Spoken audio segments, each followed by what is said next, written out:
Welcome to our YouTube channel Hindi knowledge world. जैसा कि आप लोग जानते हैं, हमारे पुराने वीडियो में हमने बताया इंडिया और चाइना का डिस्प्यूट चल रहा है।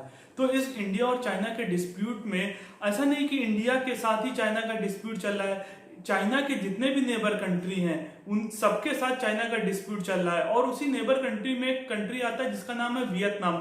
वियतनाम का भी डिस्प्यूट चल रहा है। तो इंडिया क्या कर रहा है, ऐसे छोटे देशों की हेल्प कर रहा है, यानी कि उनको कुछ एडवांस वेपन प्रोवाइड कर रहा है, जिससे क्या होगा, वो चीन के साथ जो लड़ाई होगी उसमें निर्णायक भूमिका अदा कर सके। तो यहाँ पर जैसा कि आप जानते हैं, इंडिया के पास एक सुपरसोनिक मिसाइल है जिसका नाम है ब्रह्मोस। और ब्रह्मोस जैसी शक्तिशाली मिसाइलों को, मोस्ट पावरफुल मिसाइल जो इंडिया की है, उसको इंडिया डिलीवर कर रहा है किसको, वियतनाम जैसे कंट्रियों को। और उन्हें एक्सपोर्ट करने के बाद जिससे इंडिया का रेवेन्यू भी बढ़ेगा और साथ में इंडिया के जो फ्रेंड्स कंट्री हैं उनकी संख्या भी बढ़ेगी। और चाइना के साथ जब भी कभी वॉर की हम सिचुएशन में जाएंगे तो उस समय हमें फायदा भी मिलेगा।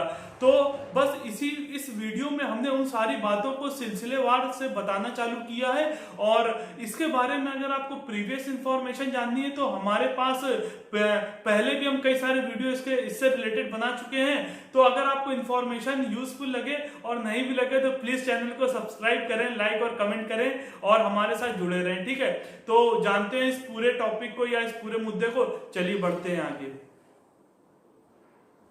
भारत की सबसे एडवांस मिसाइल ब्रह्मोस, जिसे रूस के साथ एक ज्वाइंट वेंचर प्रोग्राम के तहत तैयार किया गया है, अब वियतनाम को निर्यात की जाएगी। रक्षा मंत्रालय ने इसका फैसला ले लिया है। इस मिसाइल को वियतनाम समेत उन तमाम देशों को एक्सपोर्ट किया जाएगा जो चीन की आक्रामकता से त्रस्त हैं। रूस की तरफ से इसकी मंजूरी दे दी गई है। सूत्रों के मुताबिक रूस की सरकार ने भारत को सुपरसोनिक क्रूज मिसाइल ब्रह्मोस को किसी तीसरे देश की सुरक्षा की जरूरतों को ध्यान में रखकर एक्सपोर्ट करने की परमिशन दे दी है।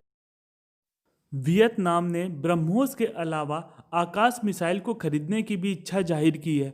ब्रह्मोस मिसाइल प्रोजेक्ट में रूस की 50% हिस्सेदारी है, इसलिए इस मिसाइल को एक्सपोर्ट करने के लिए रूस की परमिशन लेनी पड़ेगी। वियतनाम भारत से ब्रह्मोस और एयर डिफेंस मिसाइल सिस्टम आकाश को लेना चाहता है। अगर ये डील फाइनल हो जाती है तो वियतनाम ये दोनों मिसाइलें अपनी देश की सुरक्षा के लिए तैनात कर सकेगा। इससे चीन की दहशत दक्षिणी चीन सागर में कुछ हद तक कम होगी। वहीं यह सौदा वियतनाम के साथ भारत के रिश्तों को एक नई ऊंचाई पर भी ले जाएगा।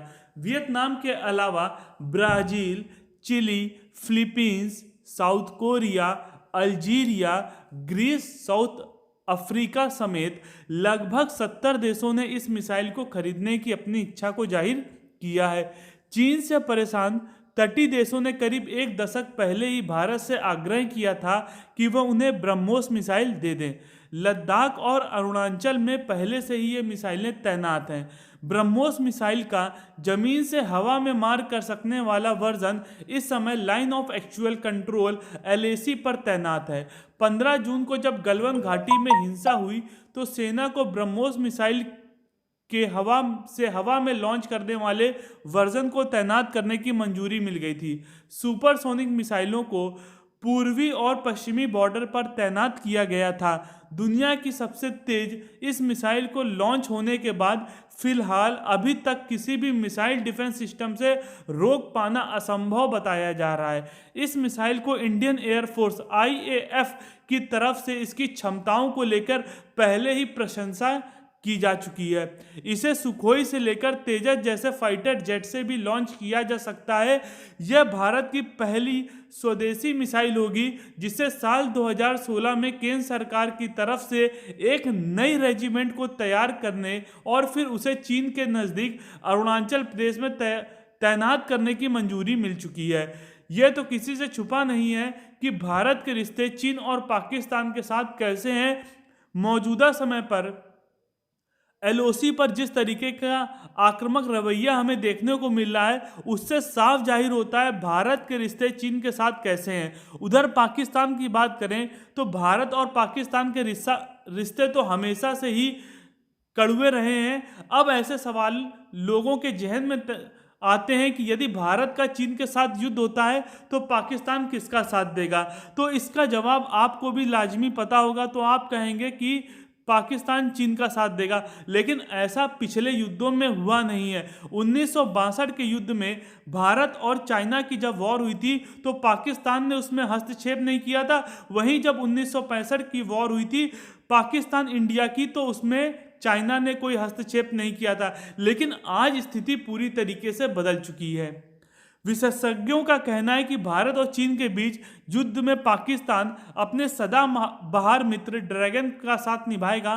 साथ ही 1962 में चीन और 1965 में भारत, चीन और पाकिस्तान का जो युद्ध हुआ था, अमेरिका ने उसमें खुलकर भारत का साथ दिया था और तमाम हथियार भी मुहैया कराए थे ताकि युद्ध पर भारत फतेह पा सके। मगर आज पहले कि जैसे अमेरिका की स्थिति नहीं है। आज की तारीख में अमेरिका एशिया में कमज़ोर स्थिति पर है और इस बात की संभावनाएं भी हैं कि अमेरिका भारत का पहले जैसा साथ ना दे सके। इसके पीछे की वजह मौजूदा हालात में ना तो अमेरिका चीन की सुनेगा और ना ही पाकिस्तान की। जिस तरीके से अमेरिका खुले मंच से कोरोना महामारी का जिम्मेदार चीन को ठहरा चुका है, उधर आतंकवाद को लेकर पाकिस्तान को भी जिम्मेदार ठहराया जा चुका है अमेरिका की तरफ से। वहीं अगर सेना के आधुनिकीकरण की बात करें तो भारत और चीन के बीच सैन्य स्थिति की तुलना करें तो भारत को बहुत कुछ करना बाकी है। चीन पहले से ही अपनी सेना का आधुनिकीकरण कर चुका है, जबकि भारत में यह प्रक्रिया अभी बहुत लंबे समय तक होनी है। चीन लगातार सीमा पर अपने सैनिकों की संख्या घटाता जा रहा है, लेकिन इसके दूसरी तरफ उनका कहना है चीन ऐसा इसलिए कर रहा है क्योंकि सेना जो काम करती थी वो काम अब तकनीकी के जरिए किया जा रहा है, लिहाजा वे सेना पर आने वाले खर्च को ट्रांसफ़र कर रहे हैं टेक्नोलॉजी पर। वहीं एलएसी पर सिक्किम ही एक ऐसा इलाका है जहां पर भारतीय सेना से चीन खौफ खाता है। इसका नज़ारा 1967 की जंग में डोकलाम में पनपे विवाद में हम देख चुके हैं। ऐसे में चीन ने अपनी ताकत को वहां बढ़ाना शुरू कर दिया है। डोकलाम के बाद मौजूदा हालात को देखते हुए चीन सिक्किम के पास तिब्बत में अपनी सेना को स्थायी तौर पर तैनात करने जा रहा है। खबर ये भी है कि एलएसी के पास चीन नए फौजी ठिकाना भी तैयार कर रहा है। भारत से मुकाबला करने के लिए चीन ने अपनी पूरी ताकत झोंक दी है और भारत की तैयारी को देखते हुए चीन ने लगभग अपनी 3500 किलोमीटर से ज़्यादा की सीमा पर अपने हथियारों का एक जखीरा तैनात कर दिया है। चीन जानता है कि इस बार भारत पीछे नहीं हटेगा। यही कारण है कि भविष्य में भारत से मिलने वाली चुनौतियों को देखते हुए उसने सीमा पर अपने सैनिकों की संख्या को भी बढ़ाया है। वहीं पूर्वी लद्दाख और गलवान घाटी में भारत और चीन के सैनिकों के बीच हिंसक झड़प होने के बाद भारत के रुख को देखते हुए चीन एक बार फिर डोकलाम जैसी गलती नहीं करना चाहता है। यही कारण है कि भारत के साथ चल रहे तनाव के बीच चीन लगभग अपनी 3500 किलोमीटर से ज़्यादा की एलएसी पर लगातार अपनी सेना को मजबूत करने में लगा हुआ है।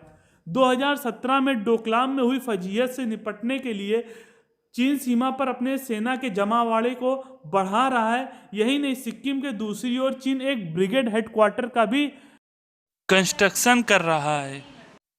तो कैसा लगा हमारा वीडियो आपको? अगर आपको वीडियो अच्छा लगा हो तो ज़रूर इसे लाइक करें, सब्सक्राइब करें और अपने फ्रेंड्स के साथ शेयर करें। थैंक यू दोस्तों।